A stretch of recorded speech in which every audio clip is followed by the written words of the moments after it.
Vidura went to meet Dhritarashtra. Then actually Sutta Goswami had told that Vidura came back after meeting Maitreya Rishi. So now the sages are saying, so we are very eager to hear about that conversation. So could you please explain that? And Shukadeva Goswami says, yes. We will see the conversation between the between Vidura and Maitreya, and also the questions that Parikshit Maharaj asked. So, so in the Canto 3, there are many sections. The most important sections, if we consider, first is the meeting of Uddhava and Vidura, and the second is the conversation between Vidura and Maitreya. So Vidura Maitreya conversation will go until Canto 5. So now this is the canto, it begins and it will go on until Canto 5. So here in the section 2 of this canto, Vidura and Maitreya meet and they start speaking about Sarga, Visarga. Then they speak about the pastimes of Lord Varaha, because uh, they also speak about Manu. So then the first thing that happens is Varaha, and then they also speak about Manu's dynasty, his daughters and sons. The first daughter, Devahuti, is married to Kardamani. So the life of Devahuti is the first thing they speak about in Manu's dynasty. So that is section 4, where Kardamani marries Devahuti, and then she has Kapila Dev as her son. And then the teachings that Kapila Dev gave to Devahuti becomes the last section of this canto. So basically, in the Canto 3, we are beginning to see how Vidura and Maitreya met.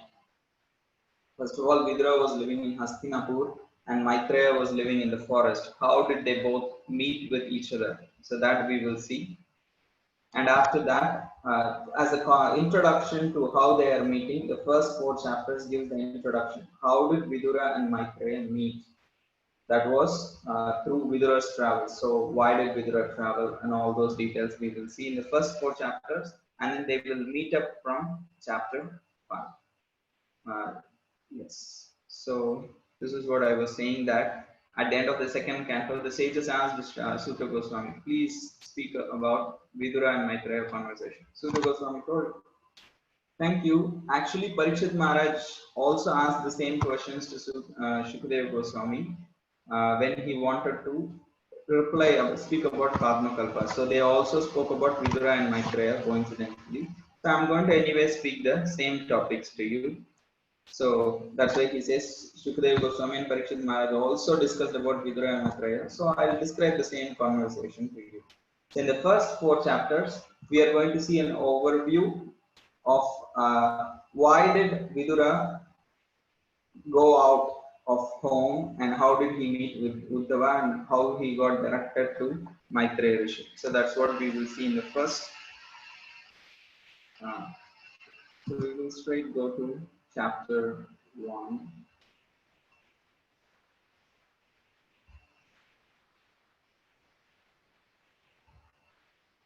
So in the chapter 1, where we begin, so we will be beginning with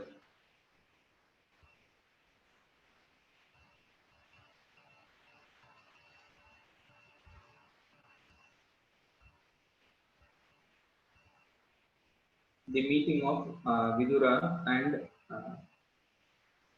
Uddhava. So the first chapter is called as Questions by Vidura. So we will see what happens in this particular chapter. Here, first of all, we will see why did Vidura leave home, and then Parikshit Maharaj will ask about what did Vidura actually spoke to Uddhava, and also we will see the pilgrimage of Vidura and how he meets Uddhava and what does he ask from Uddhava. So first of all, then Shukadeva Goswami said, actually Vidura left the prosperous home of Hastinapur. So then the natural question is, why did actually Vidura leave the prosperous home? If the home was very prosperous, then why did he even leave that particular home of the palace of Hastinapur? So that is also discussed here. So Shukadeva Goswami tells Parikshit Maharaj that Vidura renounced the prosperous home, which was personally visited by Krishna, considered by Krishna as his personal home. So Parikshit Maharaj asked, so why did Vidura's leave home and how did he meet Maitreya? So, and he also asked, I'm very interested to know about the questions asked by Vidura to Maitreya Rishi because they were actually very significant, highly purposeful, and approved by learning circles. Their questions were very great questions. So it will be very helpful for all of us to know. So please explain. So he says.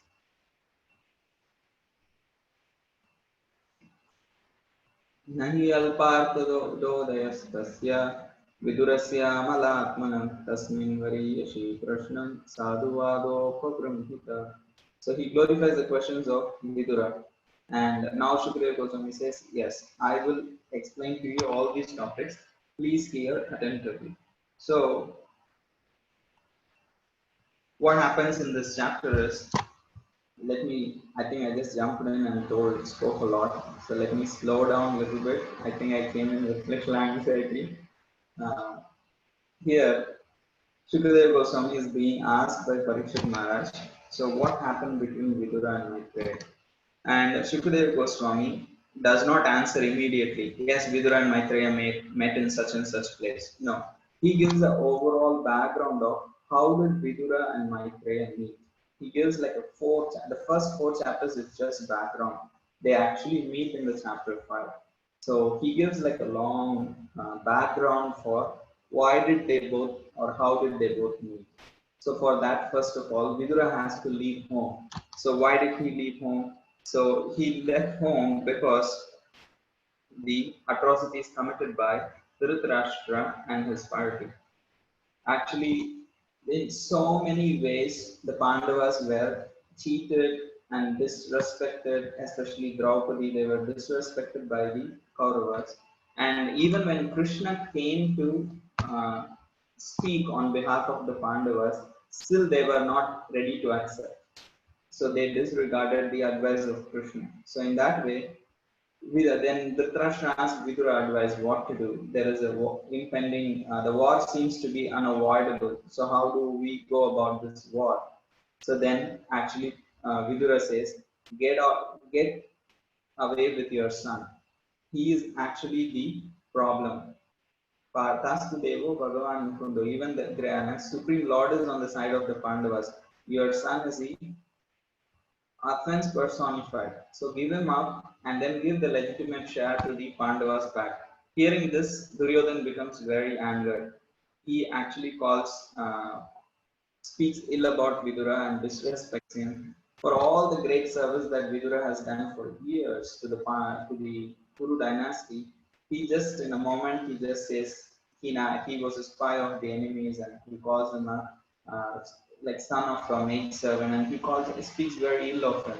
So being disrespected by like this, Vidura understands this is a time for him to actually take leave of all these things and go out and take vanaprastha and travel and give up these kingly duty and the palace duties. And he was also aged, so he thought this is the arrangement of Krishna for me to renounce. So he leaves home. So that is how Vidura starts out to a pilgrimage.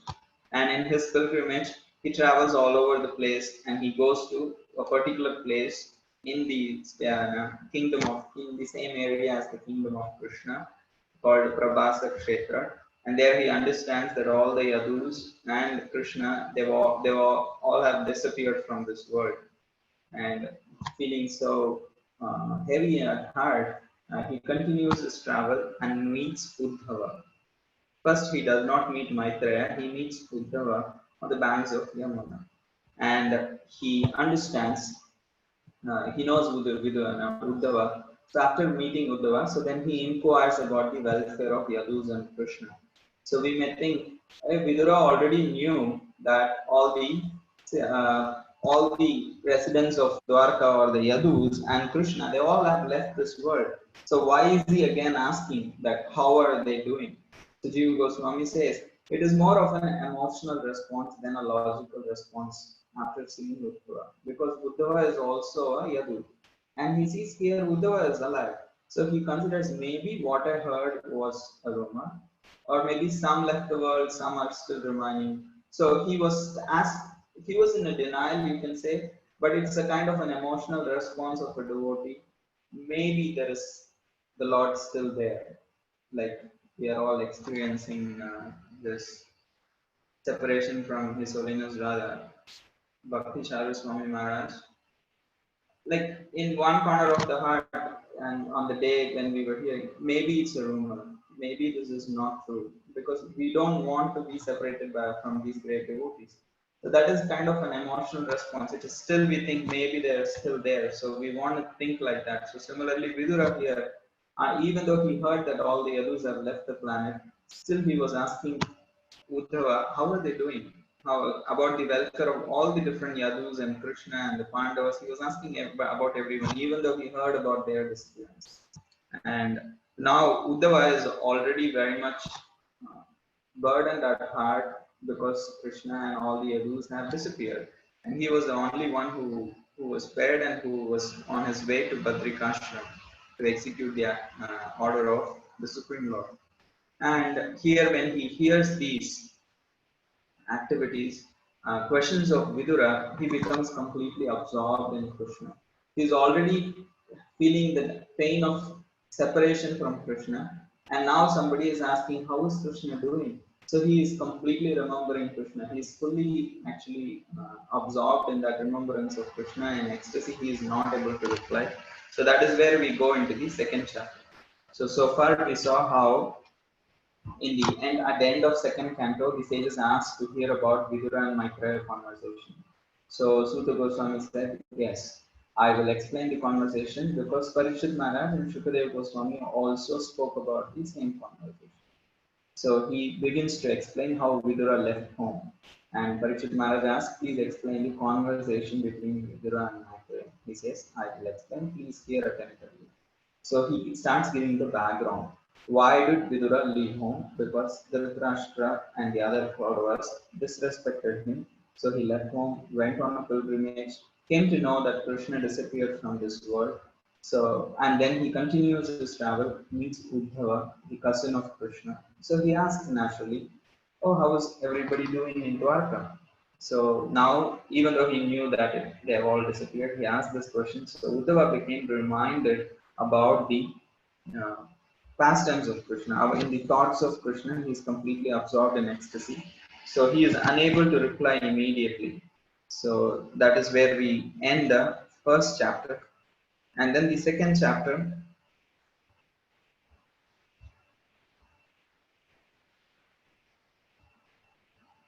in the second chapter, basically, Uddhava is going to remember Krishna. He is not going to immediately answer the question of Vidura. The question of Vidura was, how are all the Yadus and Krishna doing? So the natural response should be, oh, they all have disappeared and that is how it has happened. He says that, but he still remembers a lot of pastimes of Krishna and a lot of philosophy, and we will see why he is remembering like that.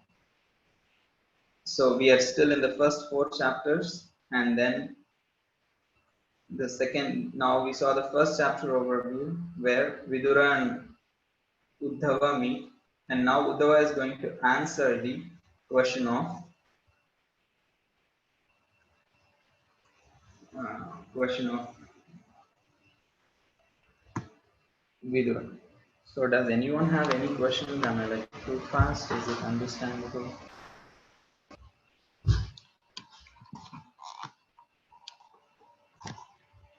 Anyone wants to say?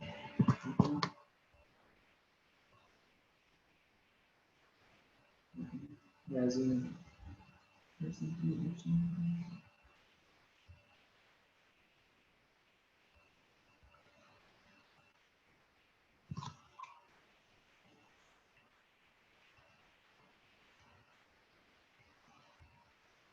So let's see this particular chapter 2. So what does Uddhava explain to Vidura? So from the verses 1, there are total 34 verses in the chapter 2. The first verses, 6 verses, Uddhava actually, Uddhava's exalted position, how great he is, that is being explained by Shukadeva Goswami to Parikshit Maharaj. Because Uddhava is not able to reply immediately. So why is it that? Why is it that Uddhava is unable to reply to Vidura immediately? Why is he like frozen in ecstasy actually? So that for that, Shukadeva Goswami is giving a background of who is Uddhava, how great he is, and also he explains how philosophically he explains the disappearance of Krishna. He does not immediately go into the details, but he gives the philosophy behind who is Krishna. What does it mean he disappears? What does it mean? To pacify the mind of Vidura, because he is it is very emotional to speak about disappearance. So first he gives the philosophy to pacify Vidura, and also then instead of directly getting into the details of how Krishna and the Yadus disappeared, he starts speaking about the greatness of the Supreme Lord, and then he describes the mercy of Krishna and the various activities of Krishna. After remembering Krishna in a philosophical way, he focuses and in a random way, in a spontaneous way. From the verses 25 to 34, he begins to speak the pastimes of Krishna in order.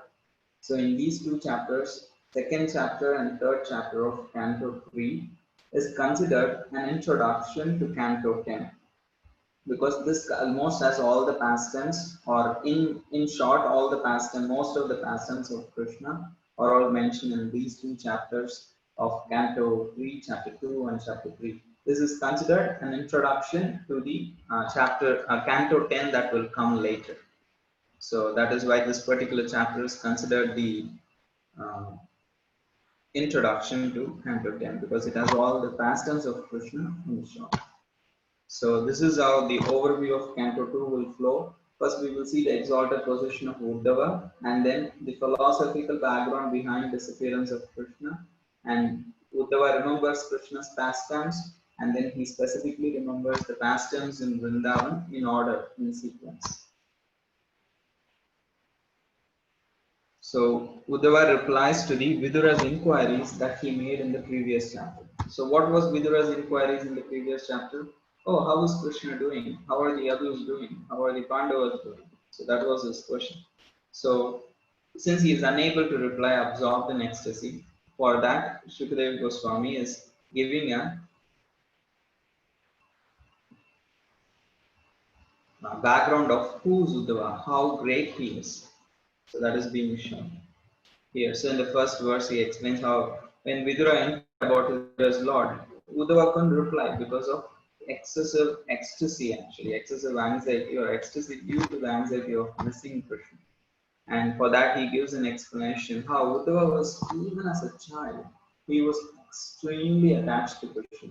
To that degree, as kids play with dolls, he was actually worshipping the deities of Krishna. That was his playing in his child. Even in his childhood, he was engaged in worshipping the deity of Krishna, like other kids play with the dolls. And he was so absorbed in worshipping Krishna in his deity form, even when his mother would call for food at regular intervals, he would not even wish to have any prasad. He was continuously absorbed in being with Krishna. And even it was not just when he was young, because sometimes the kids are young and they seem to have a lot of interest in devotional service. But as they grow, they may change. But here, Uddhava, even when he grew, even as he grew older, his devotion did not slacken. It only kept increasing with age. So always he was remembering Lord's lotus feet. There was no satiation in transcendental service. It only kept increasing. And because of his continuous absorption in Krishna, he has achieved a position where he was he was in he was in full love of Godhead. And here, after hearing this question from Vidura, that how is Krishna, how are the Yadus, what happened to Uddhava? He remained silent, not for a moment. He remained silent for a muhurta. And a muhurta in the Sanskrit calculation, in the Vedic calculation, is 48 minutes. So just imagine you ask a question to someone and they become absorbed in ecstasy and feel like look stunned for 48 minutes. He is just stunned, and for 48 minutes he remained in that. So we can understand Vidura was also a great personality, so that he could understand Uddhava's position. It takes one to know one. So if any normal person was there, they think, what's wrong with this person? He's just not saying anything. Maybe he doesn't want to speak, he's disrespecting me, or what's wrong with him? But here Vidura understood he is in a very intense devotional ecstasy, because he is also a great soul. And internally, Uddhava was absorbed in the sweetness of Krishna's lotus feet, in separation from Krishna. So that is why he was absorbed in ecstasy for 48 minutes. And in those, when he is absorbed like that, there were actually visible symptoms in his body of ecstasy. Like there are tears of separation, there's hairs standing on end, there are goosebumps all over the body. So in this way, Buddha was displaying all the signs of prema, all the signs of ecstasy in his body. So seeing all these transformations in his body, Vidura could understand that he is such an amazing, perfected devotee of the Supreme Lord. So he waited. He waited for 48 minutes for Uddhava to kind of gather himself, to kind of become aware of the external things and then like kind of pacify himself, pacify his heart of the separation of Krishna and begin to speak. So in this way, Uddhava comes to external consciousness and begins to speak to Vidura in a very pleasing mood. And he has also helped him remember Krishna. But considering that giving this news of disappearance of Krishna could be a heavy thing for the heart to take, and he knows Vidura is also a loving devotee of Krishna, he may not be able to tolerate or he may not be able to receive this news very easily. So first of all, he gives the philosophy behind who is Krishna, what is his appearance, what is disappearance. So that is the sensitivity, I would say. So he says, Krishna is like sun. Krishna Dimani Nimloche. That Krishna, like a sun, has disappeared from our vision. He says Krishna has nothing has happened to Krishna. He is still there. Just from our vision, he has disappeared. Like sun, it rises in the morning and rests and sets in the evening. But the sun still remains the same. It is for our eyes, it rises and sets, but the sun remains the same. Similarly, Krishna, who is like sun, has set from our eyes. And because he has set, our house has been swallowed by the snake of time. That means the rest of the household is also swallowed by the snake of time now because Krishna has gone. So when they have already disappeared, what can I speak about their welfare? What can I speak about their welfare? Because Krishna, like the sun, has already set from our vision. So in this way, he philosophizes the disappearance of Krishna. And he also says the Yadus are very unfortunate because they thought Krishna was another Yadu. Like it is said, and he gives this nice example of how a fish considers the moon is also like another fish. Because there's one reason the moon appeared from the churning of the milk ocean. So it is also appearing from ocean. The fish may consider I am also a resident of the ocean. So we are saying, or when the moon is reflected on the water, fish may consider, oh, this here is another big fish. So in this way, the Yadus thought when Krishna came to this world and he was part of the Yadu family, they thought, oh, he is also another powerful Yadu. So in that way, they might have missed to know that Krishna is the supreme personality of God. And he says, because of the Yadus, some of them did not all of them, some of them did not know that the Lord is not is the supreme Lord. They just thought maybe he's Paramatma, but they didn't know that he is the original personality of God. Some of them. So he says, the intelligence of the surrendered devotees, though, is never affected by those bewildered by the illusory energy of the Lord. See, even though the Yadus did not fully know Krishna, they were not like the ignorant atheistic people. The atheistic people can never understand Krishna. Devasya maya sprishta ye chanya dasadashrita. Brahmate dirna tadvakir atmani utpatmanohara. They cannot understand because Devasya maya, because of the maya of the Lord, covers Krishna, like Kunti Maharani says. But the Yadus, even though they did not fully understand Krishna, but they were not like the atheistic people. They were still knowing that Krishna is the Lord, but not the full extent of Krishna's glories. And he says the Supreme Lord manifested his eternal form, like the sun comes, appears, and for a while, and then he has removed it from our sight. So in this way, he explains that, breaks the news that the Lord and the associates of the Lord, like the Yadus, have disappeared from this world. So that he breaks the news to Vidura. So now After saying that, Uddhava spontaneously remembers the attractive beauty of the Lord. So in these few verses, he says, Yanvartililo Paipam Swayoga Maya Balam Darshayata Vihi Vismapanam Chasya Chasauvarite Param Padam Bhushana Bhushanam.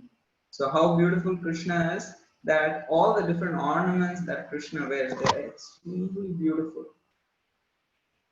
But those ornaments become beautiful because Krishna is wearing them.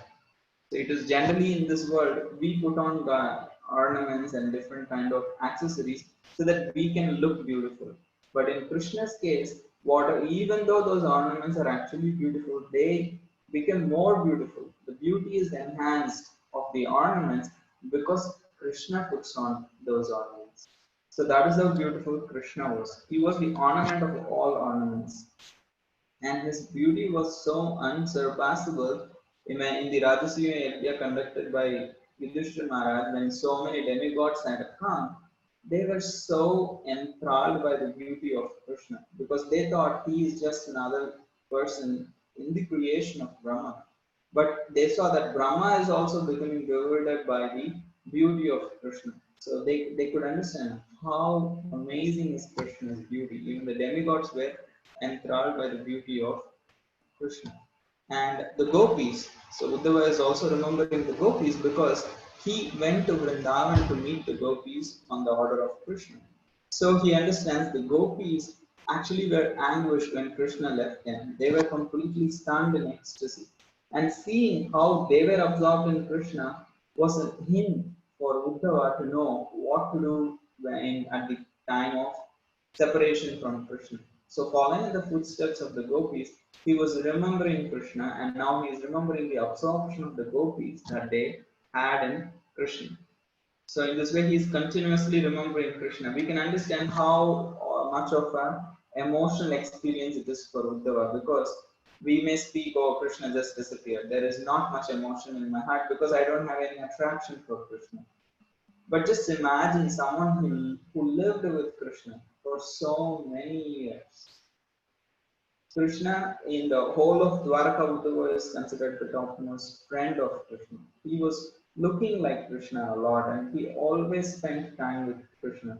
And it is said he always put on the Mahaprasad of Krishna, all the used articles of Krishna. He would have all those paraphernalia as Maha, and he would use. And he would eat Krishna's Mahaprasad. He would take rest with Krishna. He would walk with Krishna. He was always there with Krishna. So, since he had such close association, the separation actually becomes so intense to handle. So we can understand why is Uddhava like this, completely intensely remembering Krishna, because he had such intense association, and not just association, internal connection also with Krishna. So because of that, he is unable to forget Krishna, and he is fully absorbed in Krishna. So now, after describing the attractive beauty of Krishna in the verses 12 to 14, now Uddhava is going to remember how Krishna was merciful. Because in this world, there may be many beautiful people. There are a lot of beautiful people even in this world. Though their beauty is mundane and material and is stolen by the force of time, but still, there are a lot of beautiful people in this world. But and also there are a lot of powerful people in this world. But the thing is, those beautiful and powerful people, are they also are merciful? Because people may be beautiful, people may be powerful, but if they are not merciful, then they cannot do anything for others. So that is why here Uddhava is remembering Krishna was powerful, is like the sun, he never disappears, and Krishna is beautiful, and he is not just powerful and beautiful, but he is also merciful. How merciful he is.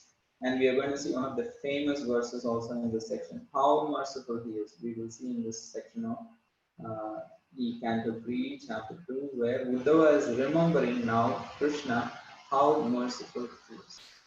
He says, Krishna is so merciful that he has no reason to come into this world.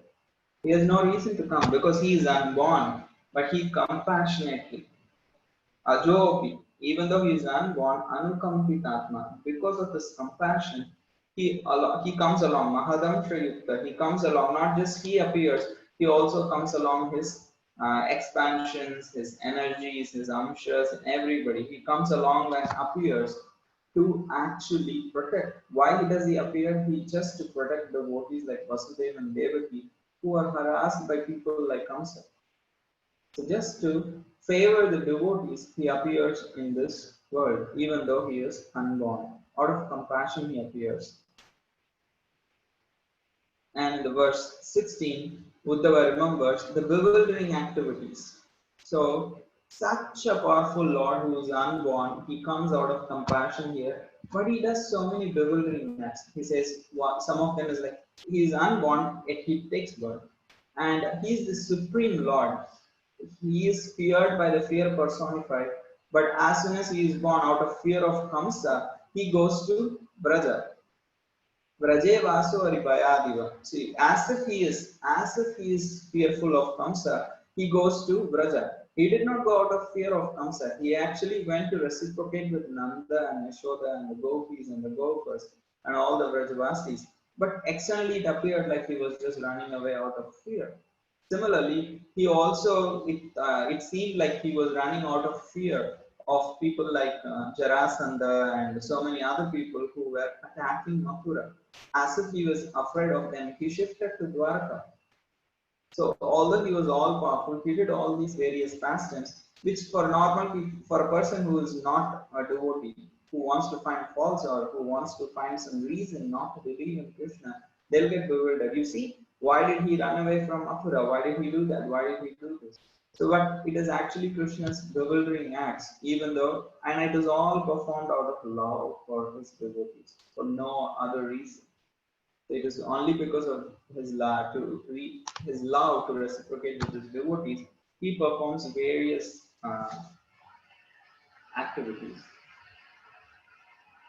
And he, even though he is the greatest supreme lord and he is not obliged to do anything, he goes and begs pardon from his parents. Oh, at my birth, I left you all, I could not serve you, and I was in Vrindavan. Please forgive me. I ran out of fear of Krishna, Kamsa, and please forgive me that I could not serve you, who are my parents. So in this way, when he behaves, Uddhava says, my heart used to pain. Here is the Supreme Lord. Why is he begging forgiveness from Vasudeva and Devaki? And he says, now he was relieving the earth of all the demons. But anyone who has actually smelled the dust of the lotus feet of the Lord even once, how could we forget him? So that is his pain because he was so attached to Krishna. So, and he is saying it is not just me, anybody who has experienced attachment to the, or even once smell the dust of the lotus feet of Krishna, how can that person forget Krishna? So, how will we be able to forget Krishna? So, he is saying that's why I'm remembering Krishna continuously because how can I forget him? And he says, why I cannot forget him? Because he is so merciful. He is not just powerful. He is not just killing so many demons, killing so many powerful warriors. He is, and he is not just very beautiful, but he is extremely magnanimous. He is extremely merciful. So he explains that in the verses coming. So he says, how merciful is he?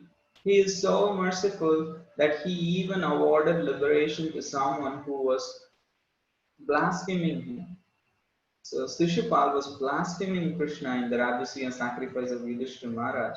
And he was so blasphemous, all the other people present, all the other devotees of Krishna present in the assembly were just ready to kill Shishupal.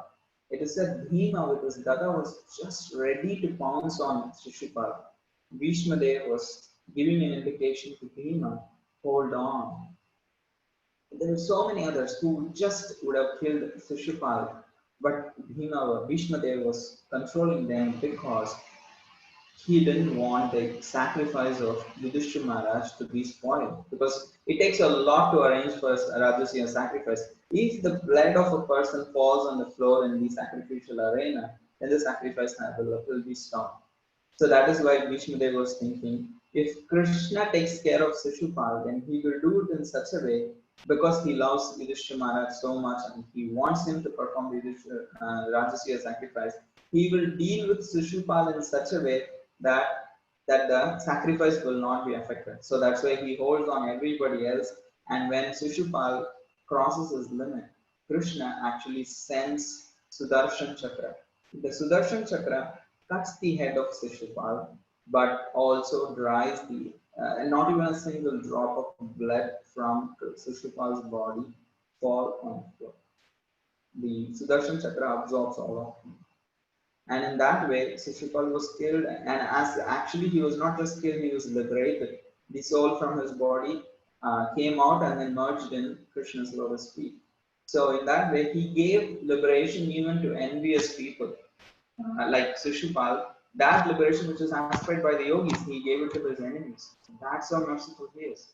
Okay, he is merciful to his enemies, like Shishupal. And how about other warriors in the battlefield of Kurukshetra? So he did not kill. Here personally Krishna killed, but he did not personally kill in Kurukshetra. So he caused so many people to die. So how can he be merciful? He says no. Just because he was present in the battlefield of Kurukshetra, all the people who were killed by Arjuna got purified, got liberated. He says, Tataiva chanye naraloka vira Yahave Krishna Mukarandu Netrai Pibanto Nayana Viramam Parthastaputa Padama Purasya. So here Shukadena Uddhava is remembering that Tathaiva Chanya Naraloka Vira, all the different people assembled in the Kurukshetra battlefield, they were purified. Yahave Krishna Mukharavandam, because they were drinking the beauty of Krishna's lotus face and they were purified by the arrows of Arjuna. They actually were liberated. So it is not just when Krishna personally killed Shishupal, he was liberated. Just by his presence in the Kurukshetra battlefield, he purified and liberated all the soldiers in that particular battlefield. And in this way, he is saying how unparalleled are the qualities of the Supreme Lord. The Supreme, the Supreme Lord is considered Ashamya Atishaya. That is, Asamya means there is no one who is equal to him or greater than him. And he is also called Trayadisha. He is the master of all kinds of three. What are those three? Three modes, three worlds, three Purusha avatars, three Guna avatars, three principal potencies such as Ananda or Samvit, Sandhani, Pladini. So in this way, there were so many threes in this material existence and the spiritual existence. He is the master of all kinds of those three. Trayadisha, that's why the Lord is called Trayadisha. And he is completely independent and all his desires are fulfilled because he is the husband of the goddess of fortune still. And he was worshipped by various great personalities in the material world. Everybody was going at his feet. Still, he was going down at the feet of Ugrasena. So he never became the king of Dwarka. He installed Ugrasena as the king of Dwarka, and he remained a prince. Even though he is so great, there can be no one equal to or greater than him. And he is the master of all kinds of trees, and he is supremely independent, and he could achieve anything that he wanted because he is the husband of goddess of fortune. Everyone, all the great rulers, all the great controllers in this material universe bow at his feet. Still, he was actually going and submitting at the lotus feet of Ugrasena as a subordinate, respecting him as king. So that is how he was unattached. He was happy to have his devotees in the higher position than himself, even though he was great. And this is all fine. This is how he deals with his devotees. He gives them a greater position. What about his enemies? Does he give him, does he, okay, it is one thing to liberate Shishupal and let him merge in Brahman, but is there anything else he does to his enemies? And here is the famous verse, which is one of the most crucial verses, by hearing which Shukadeva Goswami became a devotee. So that is why he is specifically quoting this verse. Quoting this verse by Shukadeva Goswami is his personal ecstasy, because how I came to Krishna consciousness. He is remembering by quoting this verse how I came to Krishna consciousness. So we all know how he anytime we remember how we came in touch with the devotees, how we started practicing the process of bhakti and joined the association of devotees, that aspect is very pleasing whenever we hear other devotees say how I came to Krishna consciousness. So this verse is the story of Shukadeva Goswami, how he came to Krishna consciousness. By hearing this verse, he understood there is no reciprocation in Brahman. The Supreme Lord aspect of the Bhagavan aspect is much higher than Brahman. So that is how his heart melted and he became a devotee of Krishna from being a liberated stage, emerged in Brahman realization. So this is the pastime of Krishna giving mercy to Putana.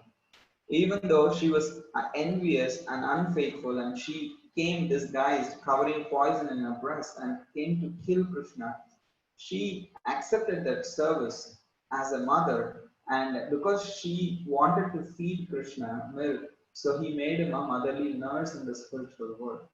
Aho vakiyam stanakalaputam jigam shayapyayadapiya sati lebhe gatindatri uchitam tatonyam kambadayagum sharam rajini.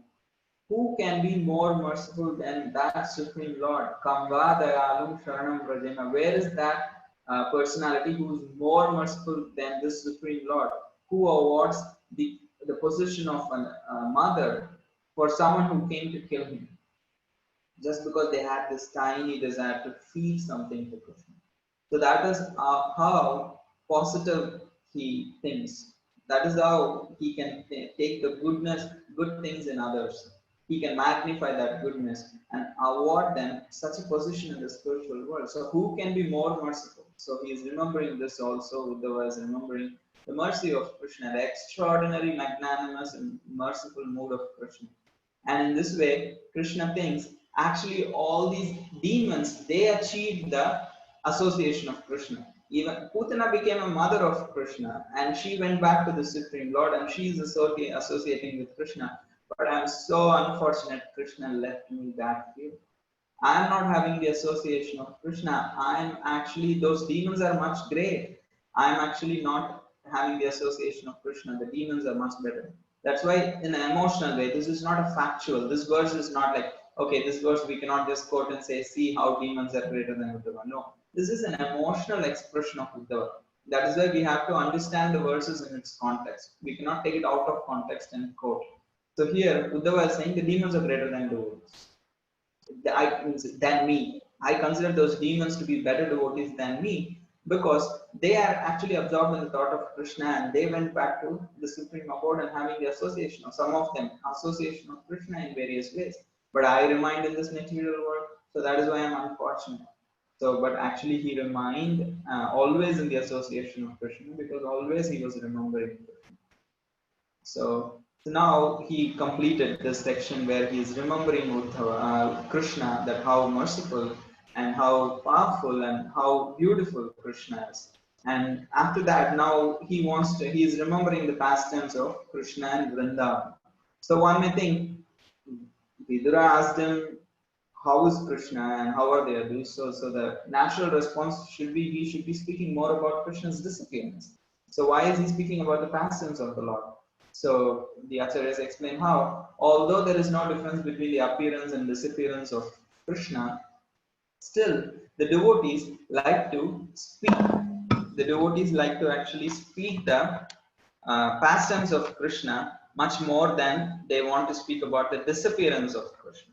So that is why here Uddhava is remembering, before speaking about the disappearance of Krishna, he is remembering Krishna's pastimes as it natural for a devotee. So we will see in this section that now Uddhava is going to remember Krishna's pastimes in order, in sequence. Okay, I'll at least complete that. So in these verses from 25 to 34, Uddhava is going to remember the various pastimes of Krishna that he performed in Vrindavan, more so in sequence. So he first explains the birth of Lord Krishna, how Krishna was born to Vasudeva and Devaki at the request of Brahma for the welfare of this planet, welfare of the devotees, to protect them and to annihilate the demons. And once he was born, he actually left from Mathura to Vrindavan. He immediately moved from Mathura to Vrindavan. Out of fear of Kamsa, Vasudeva brought Krishna to Vrindavan, where he stayed with Lord Balaram for almost 11 years. He says Uddhava is like a coward flame. He was only executing sweet pastimes. Even Krishna killed demons. He never changed his form. He never showed his power or anything. As a small baby, in a sweet way, he killed him. And he was also performing various pastimes in Vrindavan in the beautiful forest. We sing the Jaya Radha Madhava Kunja Bihari. He was performing various pastimes on the beautiful forest and kunjas in the banks of Yamuna. Kunja Bihari, Yamuna Tiravanachari. He was always roaming in the forest on the banks of Ganges. And he was giving his association to the cowherd boys and the cowherd girls and the cows. So that's why we sing Krishnaya Vasudevaya Devaki Nandanaya cha Nandagopa Kumaraya Govindaya Namo Namah. So he was having pastimes with in all primary rasas, with the cowherd boys, with the cowherd girls, the cows, the parents of the elderly Gopas, Gopis, Nanda and Yashoda. So with all of them, he was engaging in pastimes in Vrindavan.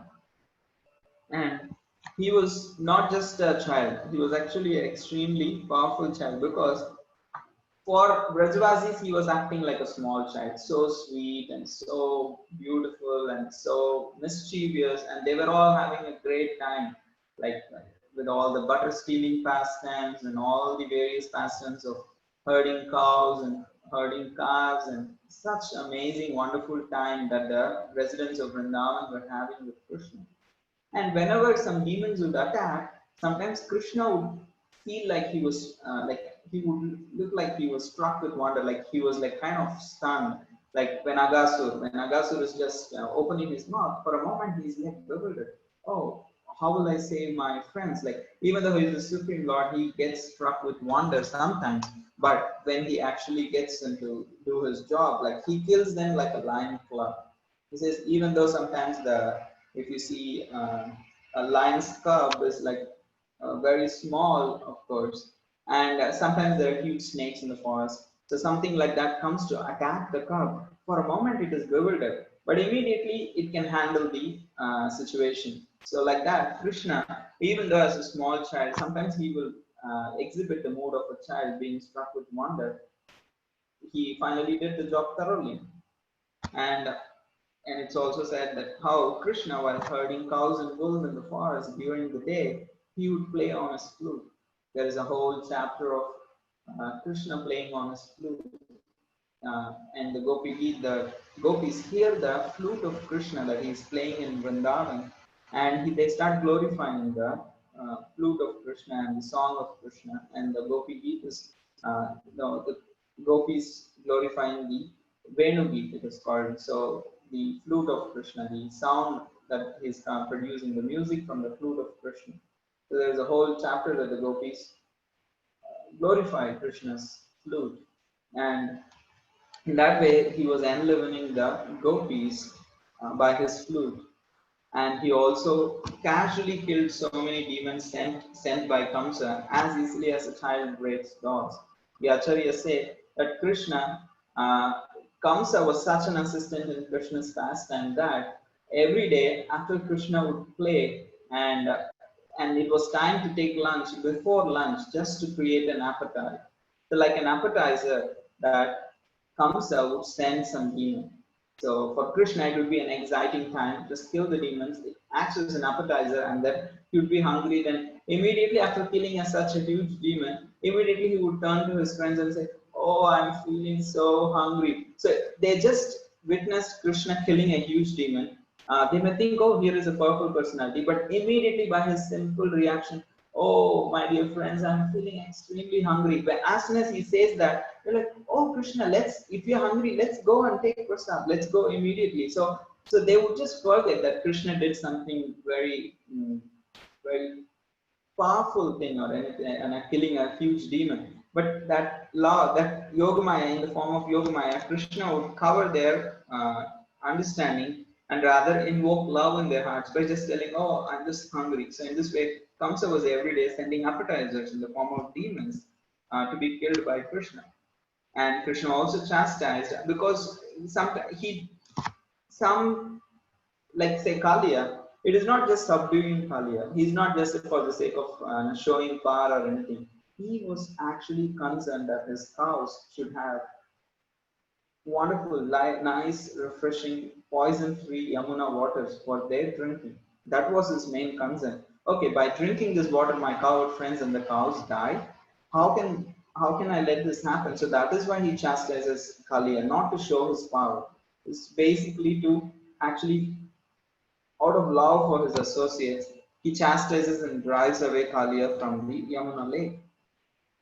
And he not just did that, he also lifted the Govardhan hill because when King Indra was angered that the Vrajavasis hearing Krishna neglected to perform sacrifice to him, rather they offered their sacrifice to Govardhan. So to teach them a lesson, he was pouring down incessant rains, which generally come at the time of destruction of the universe. He sends the Samarthaka clouds to completely inundate Vrindavan and destroy all the residents, including Krishna. So this is something very serious. There are so many demons who came to kill Krishna, but there was none like Indra who created inconvenience. There was nobody like Indra who created inconvenience to the Brajvasis. Every single Brajvasi was inconvenienced. The whole of Brajbhumi was inundated in water. But actually, Krishna utilized these 7 days by lifting the Govardhan and having all the Brajvasis under the Govardhan. And he was actually having pastimes with all the Brajvasis. Even though he was lifting the Govardhan and looking it in one direction, each and every Brajvasi was thinking that Krishna is looking at me, Krishna is speaking with me, Krishna is reciprocating with me. They were all satisfied. That was a very unique situation. All the rasas, all the different Rajvasis who have different rasas, they were all assembled under one umbrella, the umbrella of Govardhan Hill. But still, Krishna managed to reciprocate appropriately with each one of them. In the presence of every one of them, he did not cause a um, incompatible situation of rasas. Rather, he, being the Supreme Lord, reciprocated with each and every one of them appropriately, enhancing their love and reciprocating their love. And he also performed the best of all the pastimes in Vrindavan. So Krishna performed so many pastimes in Vrindavan, but Vidura is here, Uddhava is remembering all those pastimes more and more towards the in the higher order. So finally he remembers Ras Leela because the Madhurya pastimes are considered the highest. So he at the final verse he remembers how Krishna performed Ras Leela pastimes on the Sharat Purnima night with the gopis, and so he was saying how he was the central beauty, attracting all the gopis, keeping them all enchanted with his flute music and with his personal dancing and appearance in that moonlit autumn night of Sharad Purnima. So in this way, he performed such wonderful pastimes in Vrindavan. So he's remembering all these pastimes. So in this way, he will continue to remember the pastimes of Krishna that he performed outside Vrindavan. Like after this age, he moved to Mathura. So in the next chapter, we will see how Uddhava remembers Krishna's pastimes outside Vrindavan, that is in Mathura and in Dwarka, and then he will finally speak about the how did the Yadus disappear and why they disappeared in this way that they did. So that he will start to explain at the end of chapter 3, and then the chapter 4 will be more of the details of how the Yadus and Krishna disappeared, how he actually met Krishna at the last moment, and Maitreya was also there. So, and then Uddhava says, I have to go to Badrik Ashram because I have been told to. So rather, it's nice you asked me all these questions, but for the rest of the other questions that you are asking, please go to Maitreya because he also thinks Vidura is an elder. So I'm younger than him, so it's not appropriate for me to instruct him. Because he asked a question, how is Vidya, Krishna and Yadus doing? That's like a general inquiry that I can answer. But as taking up the position of a spiritual master and instructing someone in philosophical matters, that I cannot do because Vidura is elder. So let him send him to Maitreya because he is elder. He is of the same or elder to Vidura, and he also heard from Krishna, so he is also qualified to speak to him. So in that way, we will see in the next chapter and fourth chapter how Uddhava will continue to remember Krishna in Dwaraka and Mathura, and then he will explain the pastime of Yadu's disappearance, and then he will direct him to go and meet Maitreya. So next week we will see chapter 3 and chapter 4's overview. So with this, we come to the conclusion of chapter 2. So Grantara Srimad Bhagavatam ki jai, Srila Prabhupada ki jai, entire world from India,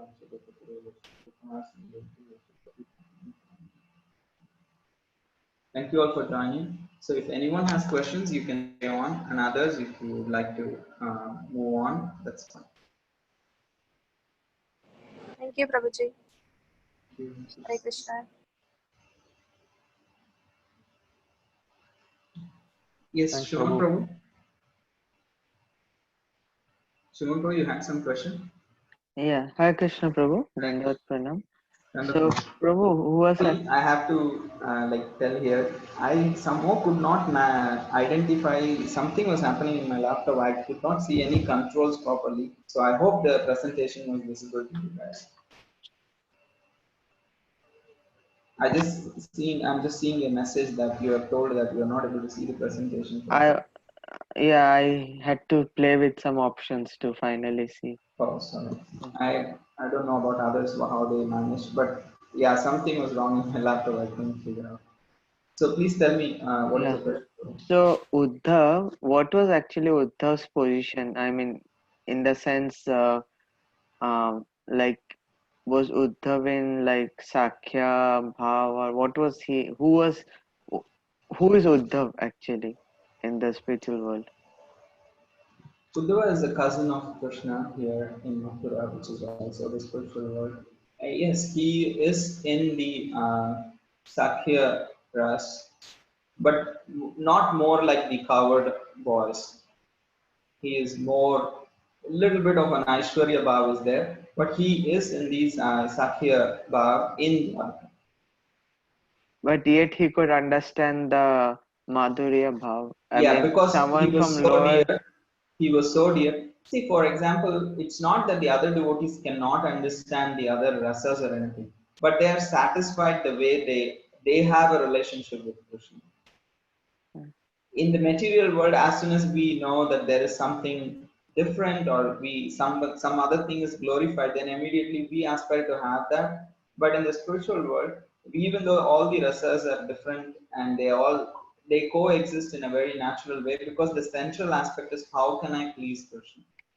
So if I can please Krishna with 100% what I have, then I'm satisfied, because that is all I want to do. I want to please Krishna. It's not about am I the best rasa or anything, but I want to please Krishna, and this is the way Krishna is. And Krishna reciprocates with each one, not that he reciprocates in a way, oh, you are a lower rasa like that. He actually reciprocates to the fullest capacity that that devotee can receive.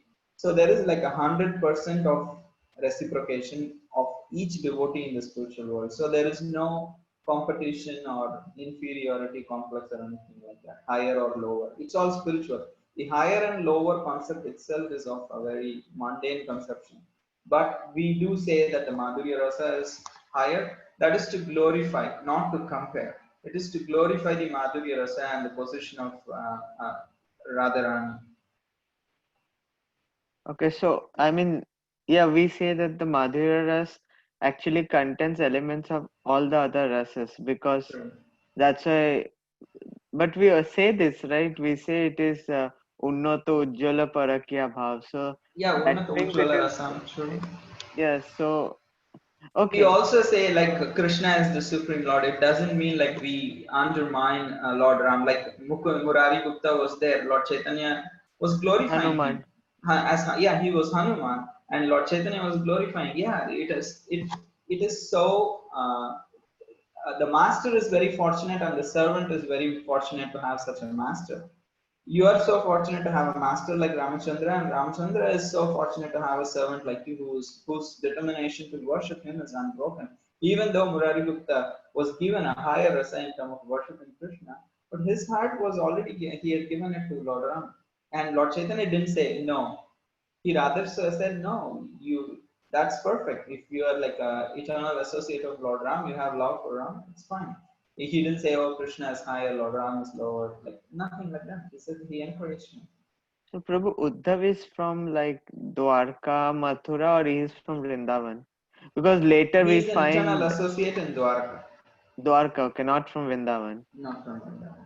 But then later we find after disappearance he goes and he has those Kusum Sarovar, all those That he actually Vrajanava. had gone previously also to meet the gopis. So there he when he met gopis, he didn't say, "Oh, the gopis bar is so high, so I also want to be gopis." He said, "I want to be, I want to be lata like a small creeper in Vrindavan on which the gopis can walk over, so that I can have the dust of their lotus feet."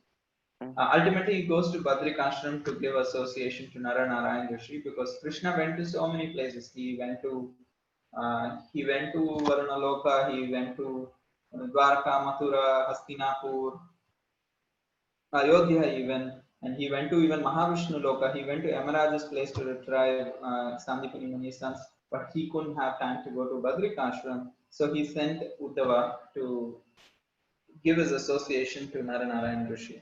So in this way he goes to Badrik Ashram, and then after that he leaves to the spiritual world. Hare Krishna, thank you. Athena Mother Athena, I see your hand also is raised. Hare Krishna, Gashram Hare Prabhu. Krishna, thank you so much for joining. Oh, no, thank you for your time and selfless service. Mine's a little bit of a tangential question, but we see, for example, very much in your presentation that whatever Krishna does is always the best. And even seeing giving Shushupal liberation and all the demons mercy and liberation as well. I just want to check. We can say that this is the case when it comes to Krishna performing any activities, but also for his devotees. So, for example, His Holiness Bhakti Charu Swami Maharaj passing and leaving his body, Krishna made that decision. He let it happen, and ultimately, that is whatever Krishna decides is the best. However, for the materialists, they are subject to their own karma. So when something bad happens, that is due to, say, some past bad activity. But when they say, for example, oh, it's happening for me instead of to me, or if they see some good coming out of the bad, is that simply just for them to feel better about themselves or to take a good perspective? Just something bad happened, so let me try to get some learnings. I just want to just double check that, again, that is correct, that for the kind of materialists, anything good coming out of bad is just their feel good and their own perspective, whereas for the devotee and what Krishna has his own hand, then it's always the best. Is that correct? Sure, absolutely true. For when a person is a devotee, he everything all his life, it is not just karma. Everything is personally orchestrated by Krishna. Specifically, when a person is a pure devotee, like how we see in the case of His Holiness Bhakti Charan Maharaj, I feel this is even though the circumstances for a normal person may look like a not so auspicious way, but for a great devotee like him, there is nothing auspicious, inauspicious. Everything is auspicious because he has glorified his own position by actually surrendering in every way for Krishna's will. And also we saw uh, how he always desired to bring devotees together, and he always wanted the movement to stay together and always cooperate together. And even in his life, he dedicated for that. When he was living, he was constantly speaking and acting to bring devotees together. In various examples I can give, but in his passing away, actually he brought the whole world of devotees together to actually pray for him, to actually remember the services that he has done. So, in a way of praying to Krishna, we literally every devotee who was in the planet was knowing that Maharaj is in this condition, and they were all praying to all the temples, all the devotees, all the small groups, because everybody was united in that sense, remembering Krishna, praying for Maharaj. So he actually, in one sense, brought together the movement.